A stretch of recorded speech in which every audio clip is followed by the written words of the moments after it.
Hello everyone, welcome back. In the last session, we studied the introduction of a data structure and algorithm.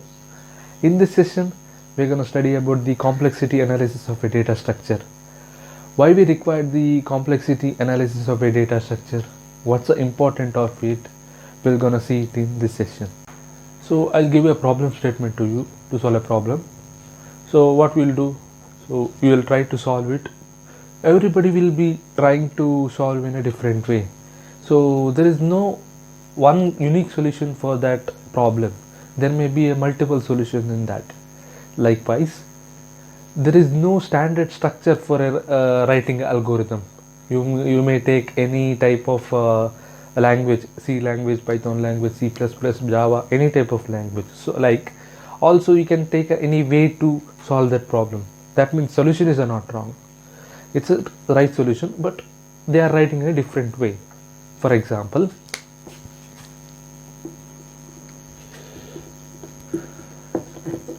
let's take A and B.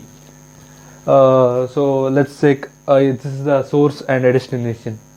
So one person want to go A from B. So one person follows this route. So another person may follow this route. So one more person may follow this route. Okay. So different person may follow different route to go to A to B. So what's different in that? So this person may take 10 minutes. This person may take 20 minutes. This person may 30 minutes. So everybody reaches the destination. That means everybody got the solution. But difference is everybody taken the different time to reach a destination. That's what really important in this analysis, complexity analysis of a data structure and algorithm. You can solve a problem, but how much cost? So how many time? So there will get two types of main parameter. One is time and another is space. Time is nothing but the time you need to get time which is needed for execution. So space is nothing but how many memory space you require for the execution. So that's two are a very important parameter for the complexity analysis of algorithm. Let's take another example. If you remember in the last session, I gave an example of a library. So we'll take it here again. So in the last session, I told what if the book is not in the order in the library. So if the book is not in order, it will be difficult to find a book which is required to you. So likewise, let's take you want to find one book. Library's books are not in order. In a library, let's say there is 100 books. Okay. Out of 100 books, you have to find one book. So there is no order or anything. You just have to keep on searching. How much time you require for 100 books? Maybe half an hour. Let's say half an hour. Yes. Okay. What if there is a 200 book? 1 hour. What if this is 500 books? 3 hour, 4 hour. Likewise, same. If the book increases, the time required for searching for that book is increased, right? That's nothing but the complexity analysis. We can take a book as a input for the program. So if you let's take an example of if you want to multiply two number, I'll say 2 into 2. You will say 4. You say 12 into 12. So you'll think a little bit and say 144. Okay. What if I say 22 and 22? Again, you'll think and multiply and you answer. What if I say 222 into 222? So again, you calculate, right? So that's nothing but the time required for analysis or time required for execute that program. Like our mind, computer also will take some time, but it's like a millisecond. So let's take one more example. Here, I write a program to add two numbers. So to add a number, I wrote two different programs, but it's the same solution. So we'll see, go through line by line. So what I did is, I declare the int a, b, c and output. Okay, so then I'll put a value for a. I'll declare the a as 10 and b as 20. Then I'll add that a plus b into the output, and I'll store that output into our result variable, that is nothing but c. So then I'll print c. Is there any problem? No. So it will add, and it will store it in answer in a c. So proper. Okay. So what is so different this program than this? We'll see.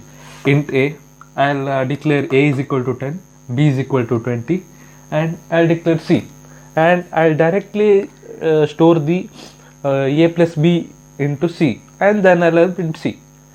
So it's the same problem, same addition of two numbers. Here also addition of two number, but this program required 5 lines, and this program required only 3 lines. So what's the difference? So when I'm declaring, so I'll declare it 2 times. So I'll declare the variable as a and b. I then again for initialization, I'll take one more line to initialization, and again here in output, I'll store a plus b into the output variable. Then output variable stored into c. So I'm wasting this memory. So I'm wasting this memory again and again. So while it executing, it will take little bit of time. So, but this might take a millisecond or a microsecond. But in computer, we don't use it for addition of two number. We'll try to solve a complex problem. So it may be 1,000 or lakhs of lines. So then each of the line matters. So every time, so we don't have to waste the memory. We have a solution. We have an optimal solution for addition. This is not optimal. So you are wasting memory space, extra memory space. So in output and declaring for, but here we are directly storing it a plus b and c, and we are declaring directly a is equal to 10, b is equal to 20.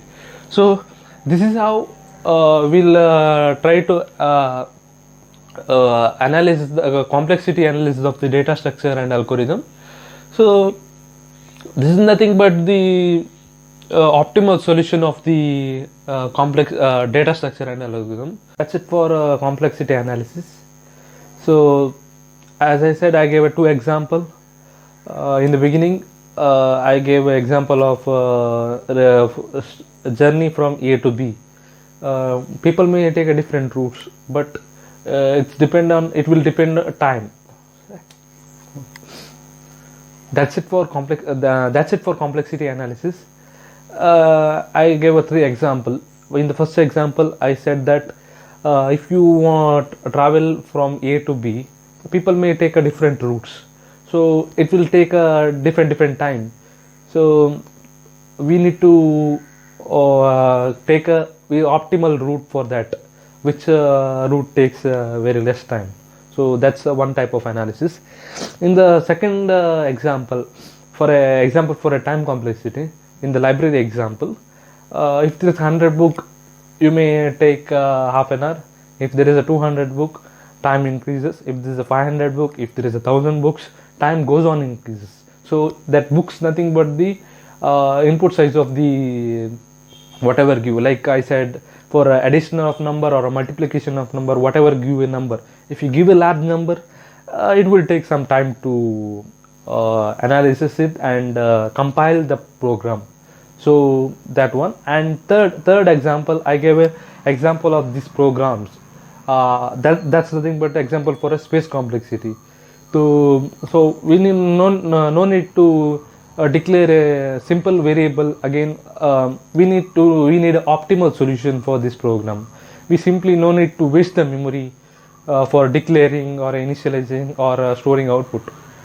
We try to find an optimal solution to write a program. So that's it for this video. Hope you like it. Share, subscribe, like, comment to this video. and we'll see you in next session with the another topic of asymptotic notification.